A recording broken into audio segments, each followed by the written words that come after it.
యుద్ధాన్ని మీరు అంగీకరిస్తారా? లేదండి. ఎందుకు? అమాయకులు చచ్చిపోతారు ఇటువంటి వాళ్ళు.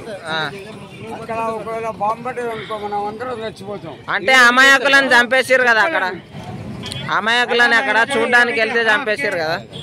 అది కాదు, యుద్ధం గురించి ఏమైంది అంటే మరి అక్కడ జరిగిన ఘటనకి మనం ఏం చేయాలి మరి దానికోసం? పాకిస్తాన్ దా వెస్ట్. అవును, అలా వాళ్ళు వచ్చి చంపేశారు కదా మన వాళ్ళని, మన దాని గురించి మనం ఏం చేయాలి? ఎవరి ప్రాణం ఎప్పుడు పోయేది ఎవరికి తెలియదు. ఇప్పుడు ఇక్కడ ఒక బాంబు వేసిండు, ఇలా సగం మంది రావచ్చు, సగం మంది బతకచ్చు, కొంతమంది కాలు రెక్కలు ఇరగచ్చు. కానీ అక్కడ చనిపోయిన వాళ్ళందరికీ పవన్ కళ్యాణ్ 50 లక్షలు ఇచ్చాడు కదా, దాని గురించి మీరు ఏమంటారు?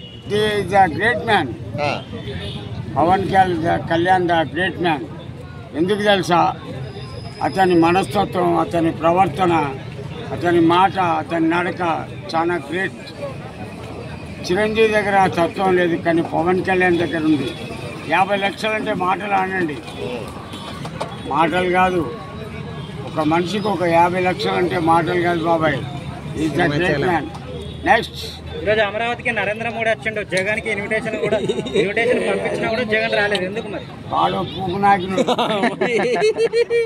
నరేంద్ర మోడీ పూకు నాకినాడు, వాడి స్వార్థానికి వాడుకుంటాడు ఎవరైనా, అందుకే ఆయన రాలే. నెక్స్ట్, ఏం లేదు, సింహాచలంలా గోడ కూలి భక్తులు చనిపోయినరు, వాళ్లకు ఏం డబ్బులు ప్రకటించలేదు పవన్ కళ్యాణ్ సార్. దానిపైన ఏమంటారు? ఇస్తాడు, కాకపోతే క్యాష్ ఉండాలి కదా. ఎప్పుడైనా సరే ఒక మంది దగ్గర డబ్బు ఉండాలి. నెక్స్ట్, మోడీని అడిగి ఇవ్వచ్చు కదా క్యాష్ లేదు. వాని గుద్దాల కూడా వాడెప్పుడు ఇవ్వాలి? మోడీ గారు. జగన్ పరిపాలన బాగుంది, పవన్ కళ్యాణ్ పరిపాలన బాగుంది. జగన్ పర్వాలే. చంద్రబాబు పరిపాలన జగన్ గారు ఒకవేళ పవన్ కళ్యాణ్ ప్రైమ్ మినిస్టర్ అయినా కూడా ఈ జనాలను కాపాడుతాడు. పవన్ కళ్యాణ్ సీఎం అయినా కూడా ఈ జగన్ కు హెల్ప్ చేస్తాడు. సింహాచలం గుడి కాడ 7 మంది చచ్చిపోయారు, గోడ కూలి కాపాడలేకపోయాడు. ఒక్క ప్రాణానికి ఆడ 50 లక్షలు ఇచ్చాడు, ఖాళీ 20 లక్షలు.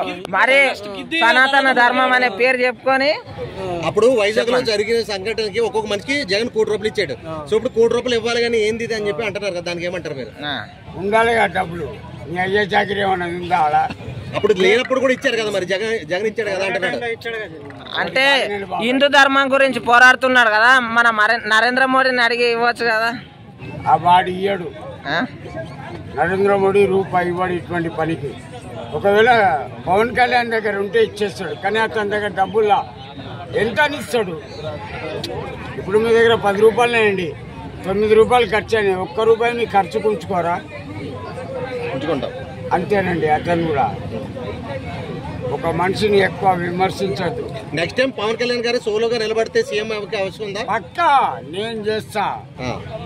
కుర్చీ తాత మొన్న జగన్ చేస్తా అన్నావు, ఇలా పవన్ చేస్తా అంటున్నావు. కుర్చీ తాత మాకి కిరికిరి.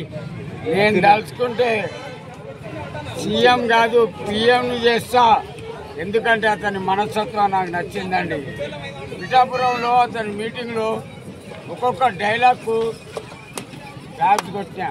బాబా ఇప్పుడు పిఠాపురం అంటే గుర్తొచ్చింది, మొన్న పిఠాపురంలో కొంతమందిని వెలివేశారు కదా తక్కువ కులం వాళ్ళని చెప్పి, దాని గురించి ఏం రెస్పాండ్ అవ్వలేదండి పవన్ కళ్యాణ్ గారు? ఒకటి బాగినండి, మీ అభిప్రాయం మీది, నా అభిప్రాయం నాది.